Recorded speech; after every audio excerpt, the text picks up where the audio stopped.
Before Norway was Norway, before the fjords, before the Vikings, there was nothing here but ice a kilometre thick. That glacier sat on top of an entire country that did not exist yet, crushing the land beneath it. Then, around 12,000 years ago, the ice began to melt, and someone decided to follow it north. Here is the part that genuinely surprises people. By the time Egypt started building pyramids, people had lived in Norway 7,000 years. Who were they? Where did they come from? And why did they walk into the coldest edge of the world? The answer is carved in stone, in the far north, in a message nobody would find for 7,000 years. The first confirmed traces of humans in Norway date to around 9500 BC, more than 11,000 years ago. They were not Vikings, they were not even Proto-Scandinavians, they were hunter-gatherers with everything they owned on their backs. They followed the retreating glacier the way you would follow a falling tide, slowly, carefully, one exposed stretch of coast at a time. For decades, researchers assumed they all came from one direction, moving southwest along the coastline into the empty land. Then DNA analysis found something more interesting. Scandinavia was a melting pot right from the very start. People arrived from multiple directions at once, from the south through Europe, and from the northeast around the frozen coast. Now, the number that changes everything. Archaeologists at the University of Tromsø estimate the earliest population at no more than 500 people. 500. That is everyone, the entire population of what would become Norway, smaller than most Norwegian high schools today. Every Norwegian alive today traces back, ultimately, to a group that could fit inside a single school gymnasium. But surviving here would demand more than luck. The land they had walked into was trying to kill them. Life was brutal. Winters were long, the landscape unforgiving, and there was no safety net of any kind. If you did not find food, you did not eat. Every single day was a negotiation with the cold. But the archaeology says these people were not fragile. At one site in Finnmark, researchers found something remarkable. A coastal settlement had been completely destroyed by a storm surge. Houses, tools, everything swept into the sea. The people came back, and they rebuilt on the exact same spot, facing the same ocean that had erased them. They were stubborn, deeply, impressively stubborn. If you have ever met a Norwegian, you might recognize the trait. Geography forced the next transformation. Norway has thousands of islands and one of the longest coastlines on Earth. If you could not handle a boat, you could not move, could not fish, could not survive. The sea was the only road. They became expert maritime people almost immediately, thousands of years before anyone in the north dreamed of a longship. They hunted reindeer, elk and bears. They fished the fjords, coast in summer, inland in winter, following the animals. Their tools were flint, bone and antler. No metal, no wheel, no writing, nothing we would even call technology.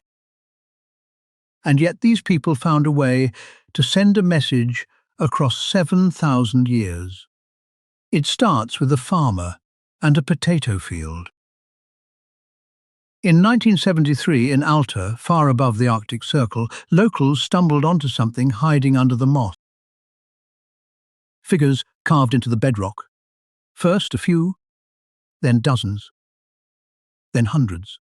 The excavation kept growing for years. What emerged was the largest concentration of hunter-gatherer rock art anywhere in northern Europe, over 6,000 individual carvings.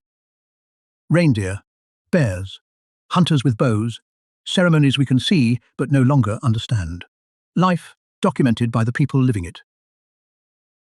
These carvings were made between roughly 7,000 and 2,000 years ago, generation after generation returning to the same rocks.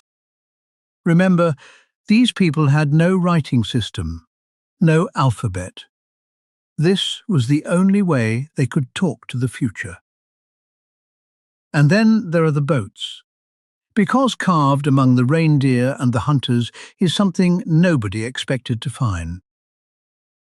Some carvings show large vessels carrying what appear to be up to 30 people. These were serious, open-water boats.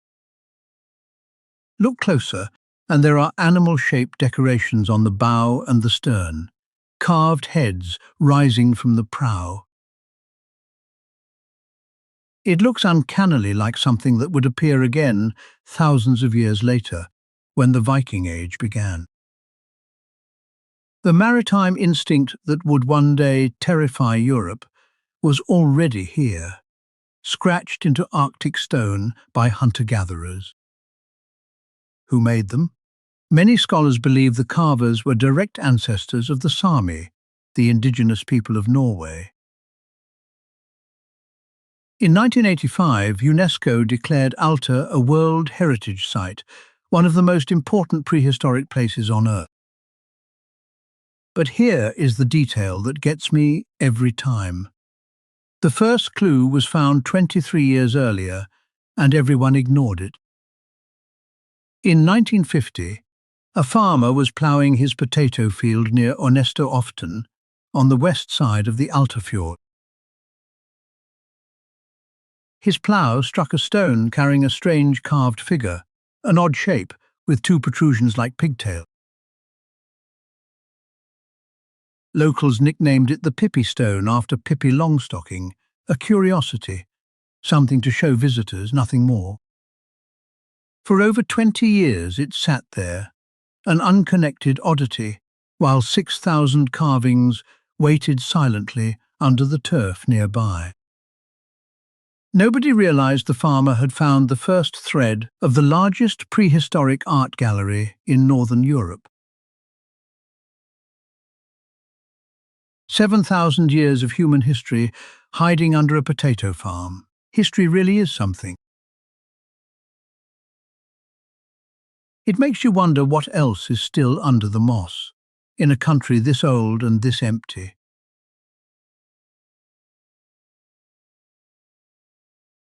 Which brings us back to the question we started with. Who were the first Norwegians? Not Vikings, not kings, not warriors with swords. Nobody wrote sagas about them, and nobody ever will.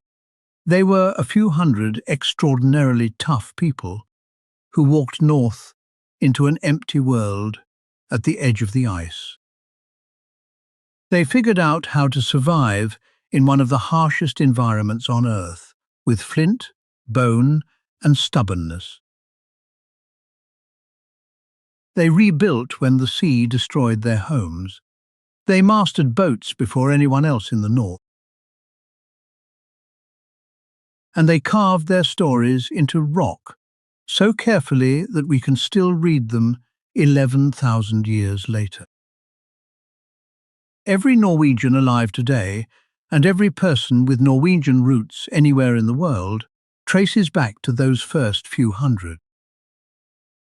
The ice took 10,000 years to leave Norway. The people it let in never left at all. Next time, the Bronze Age arrives. Trade networks stretching across Europe and the first metal weapons in Norwegian hands. It is the beginning of something that becomes the most feared maritime culture in history. You can already see the prow. If you want the full journey from the Stone Age to modern Norway, subscribe. None of it is boring, I promise.